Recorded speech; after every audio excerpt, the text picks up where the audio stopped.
Hi, it's Dwyer, RichardDwyer.com, KeepingItFree.blogspot.com, both free sites. Just remember, the opinion you should follow should be your own. Just consider this video to be a second opinion from a complete stranger online. As I do from time to time, I discuss cryptocurrency, especially when the market has been down, right? When the market is down to a market cap of, let's say, less than $205 billion. I like to come online and I like to discuss crypto. As longtime subscribers know, I've been recommending some cryptos, in particular Dash, for several years here online. Well, let's talk about the state of crypto right now and where I think the mainstream media and some very good financial media are overlooking some key facts about cryptocurrency as of today, Monday, October the 15th, 2018. Now, I'm a subscriber to Real Vision. I strongly recommend that service. One of the creators of Real Vision, former hedge fund guy, Raoul Pal, interviews Michael Novogratz, right, on Real Vision. It's one of the current deep dive interviews on that service, right? Again, I strongly recommend the service. Now, both guys have known each other for several years. Both guys are former hedge fund guys. It's a riveting interview. Just to understand, it's a little bit dated. Things move fast in the cryptocurrency world, and that interview is from late July. Now, in the interview, there's a lot of good information that's shared, and there's a lot of talk of blockchains, right? In particular, Novogratz notes the rising transactional capacity of the latest generation of blockchain, right? In particular, he mentions EOS. He mentions sharding blockchains like Zilliqa and Hashgraph. And Novogratz's point is that cryptocurrency is rising in transactional capacity and will soon be able to challenge the transactional capacity of legacy finance. But, right, as much as I enjoyed the interview, let you and me keep our eye on the ball. The real genius of crypto isn't the blockchain. I know that's how the mainstream press is reporting it, right? But understand, blockchains can be centralized. You have some governments and some governmental agencies right now exploring using blockchains, right? In Venezuela, for example, they're exploring the use of blockchains. Maduro obviously wants to stay in power. The People's Bank of China right now is exploring the use of blockchains, right? Understand, the prime minister there has been appointed the prime minister for life. They want to consolidate power. They have no interest in giving up power. They aren't trying to democratize the currency, right? So, the main point of this video is to point out that the real genius of cryptocurrency are the decentralized cryptocurrencies themselves, right? It's decentralization that is the significant breakthrough that cryptocurrencies offer, right? Not a blockchain that can be centralized, but a cryptocurrency like Bitcoin that's decentralized. So if a government tries to crack down on Bitcoin, it'll find that there is no Bitcoin office. There is no Bitcoin central bank. We aren't even sure who the creator of Bitcoin is. Satoshi Nakamoto? Is that a pseudonym? Is that an actual person? Right? Understand, that's the brilliance of the new technology. That's what makes it anti-fragile. Right? There's no single point of failure. Governments can't shut down decentralized cryptos that people can trade with their own private keys that nobody else knows about. And they could do these trades without middlemen. Folks, that's a momentous development in the history of technology. Let me also say, moreover, for privacy-centric cryptos, there is no private registry that identifies the owners of the cryptos. So you not only have decentralization with some cryptos, and you need to figure out which ones they are.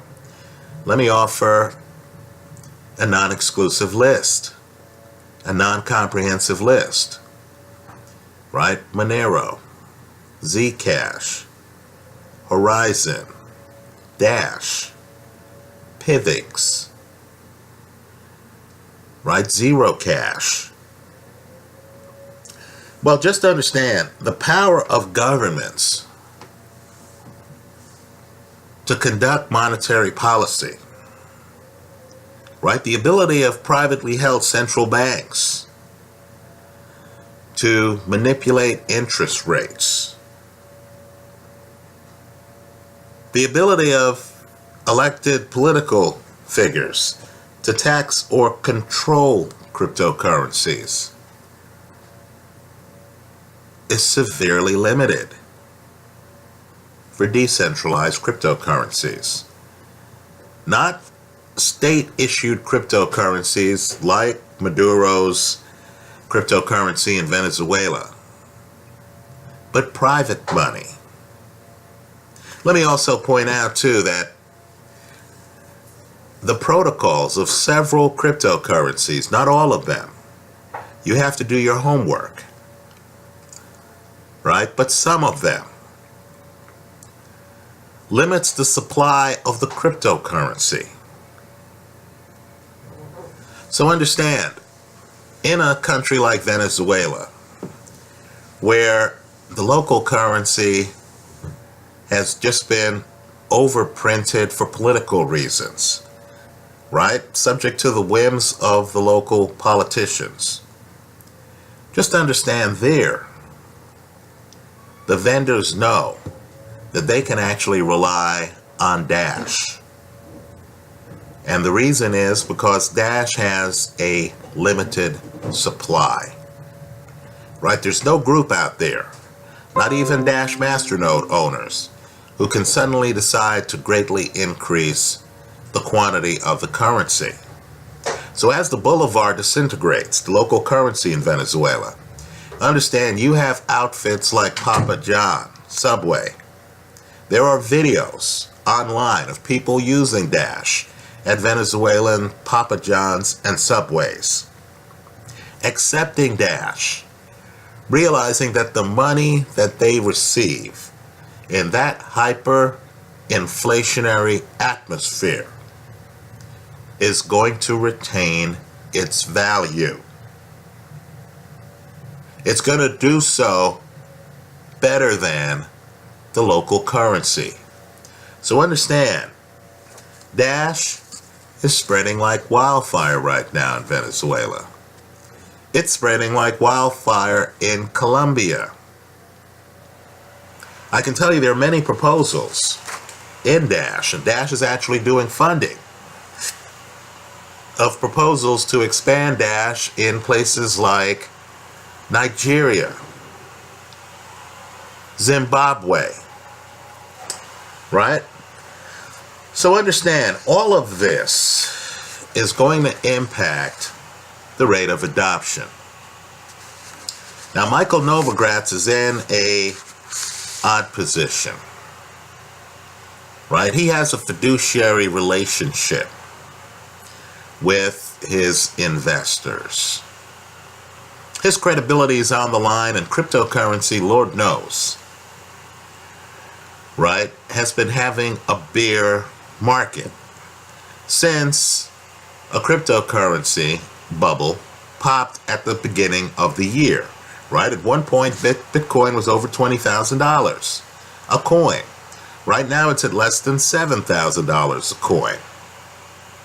Let's just say there's been consolidation in the space. But understand, even with this terrible bear market, many cryptocurrencies, the cryptocurrencies I've mentioned, the privacy-centric coins, are more stable, far more stable, than the local currencies in several countries in which they are traded. Countries with unstable governments, with unstable financial histories, and with unstable government-issued currencies. So, unlike Michael Novogratz, who I respect deeply, who I follow, on my blog, keepingitfree.blogspot.com, you'll see an RSS feed for Michael Novogratz. Stories mentioning him, as well as stories mentioning many in the cryptosphere, right? Ryan Taylor of Dash, Roger Ver of Bitcoin Cash, Jihan Wu, many others, right? But I believe there's going to be a tipping point, one that's going to shock investors in several countries, where the use of cryptocurrencies are going to spike. Because quite frankly, cryptocurrencies are the best option that the people in these countries have. And they are countries like Venezuela.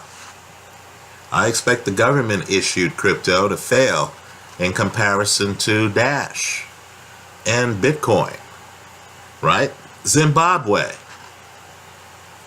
Guess what, folks? Inflation is back in Zimbabwe. If you're a Zimbabwe local, who are you going to trust? The local financial system that has let you down in the past? Or cryptocurrency that's easier to use, that can be used using SMS, right? That gives you a digital ledger of transactions, your own private ledger in your wallet. Argentina, Colombia, Italy, right? Just look at the increasing interest rates. Look at the debt levels of these countries, and you'll realize that they need help. Cryptocurrency provides that help. Now let me say this, and I don't say it lightly. You've had a major shift in crypto just in the last few months, right? In the past, we looked at coins like Bitcoin, and we thought, you know what? Bitcoin covers my identity. You have a pseudonym. People have to figure out that the pseudonym belongs to you, to attribute your financial transactions to you. But understand, that's not real privacy,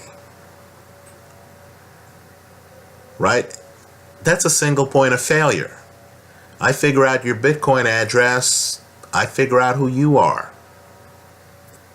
So now you have people from the non-privacy-centric cryptosphere. Big name people. Vitalik Buterin of Ethereum, for example. Litecoin's Charlie Lee. And they're now openly expressing their interest in coins that offer real privacy. Right? Vitalik Buterin is talking about his love of Zcash. Charlie Lee is talking about his interest in Monero. Right, folks? These are coins that don't leave fingerprints. Right now, that's important because you need that shield for governments that think they can crack down on decentralized global currencies. So let's say in Venezuela, Maduro is tired of Dash's success. He wants to crack down on the use of Dash to buttress his control of the local currency, to buttress his cryptocurrency that he could control on a blockchain that he can control. Well, understand, Dash people can make private transactions. All you do is you click the box private send on your wallet. Dash people can decide, okay, I have 5 Dash. I'm going to use this confidentially. I'm not going to leave a trail that local authorities can follow in trying to crack down on me. I'm going to get outside this system of using government-sponsored cryptocurrency and then watching them water down the currency to try to address some short-term economic downturn, thereby ruining the purchasing power of the currency. I'm not going to go in that direction. I'm going to use currency that's in a limited supply like gold and silver. And I'm going to do so confidentially. Because after all, it's my money and I'm entitled to my privacy. Right? So pay close attention to the privacy-centric coins. As I've been saying here online for years. Sooner or later, the market is going to realize that privacy-centric coins like Dash, Monero, Pivx, Horizon are offering something that, quite frankly, better-known coins like Bitcoin aren't offering. You're going to have some marriages in crypto. You're going to have consolidation in the crypto space where the Ethereum people understand they need some privacy. Where the Litecoin people are going to understand we don't want to imitate Bitcoin. We want to imitate Monero. Right? So, in sum, Michael Novogratz, who doesn't want to overpromise, is talking about crypto continuing to grow at a measured pace. Right? That there's going to be a new paradigm where people have reduced expectations of the profits they can get. Right? Novogratz himself says that he's not a hodler, that he's not going to hold on for dear life. Right? That he's going to be in tune with the market. Let me offer a different perspective here. I don't think the market is fully appreciating how fast Dash is growing in Venezuela and Colombia. Right? I don't think the market appreciates how fast privacy-centric coins are growing globally.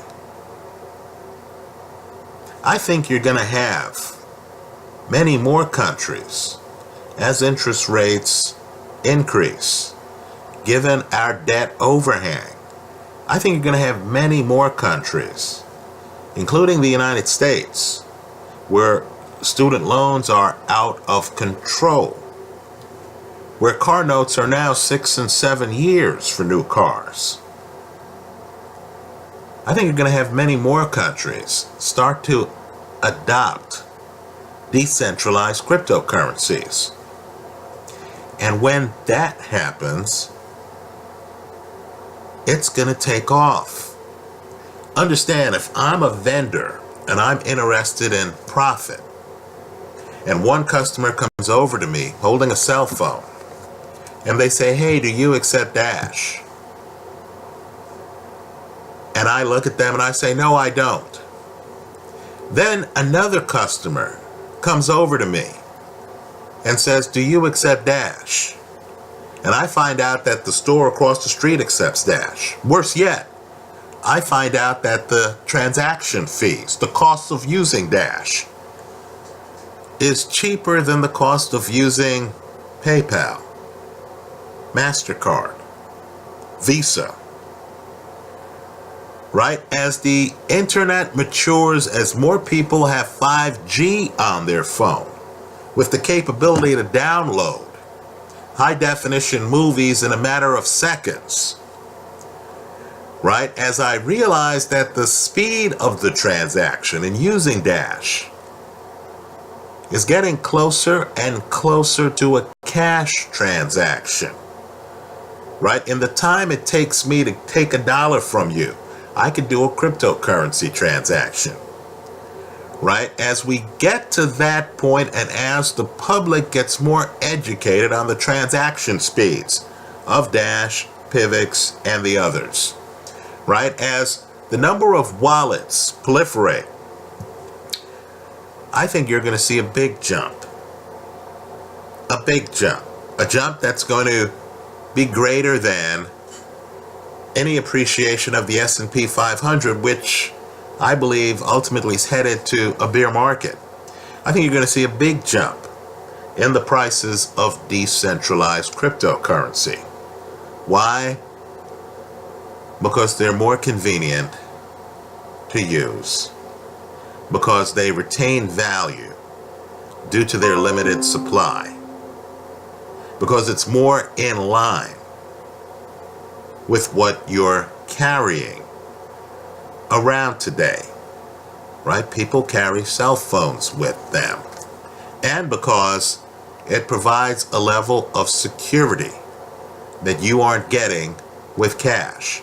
In other words, someone comes by, they rob my wallet, I have a few $1,000s in that wallet, or a few $100s, whatever you carry around with you, right? And it's gone. It's gone. By contrast, someone steals my phone. I have a digital wallet on the phone, right? Someone steals my phone. If it's a Jack's wallet, I can get the money back, right? I just have to go to my keys. Right? If someone robs a ledger or a treasure from me, I can reproduce the wallet. They can't access the funds without the codes. Right? Once people understand the inherent superiority of cryptocurrencies, and once people understand that government can't crack down and stop decentralized cryptocurrencies, Lord knows I expect governments to try. But once people realize, too, that decentralized over time beats centralized, so for all the people who keep coming up to me talking about WeChat, just understand, decentralized cryptocurrency is beyond WeChat, right? Then I think crypto is going to be extremely bullish. So those are my views. Today is Monday, October the 15th, 2018. It has been a tough year for what they call altcoins, no question about it. But what I do want people to do is to look at all the developments in the space, is to look at the fact that Yale, Stanford, other schools are now investing in the crypto space, right? Let's just say we're inching closer and closer to cryptos becoming more and more dominant. That's how I see it. Let me hear from you. My blog is called keepingitfree.blogspot.com. I invite everyone to visit for free. It's a free blog. And thank you for stopping by.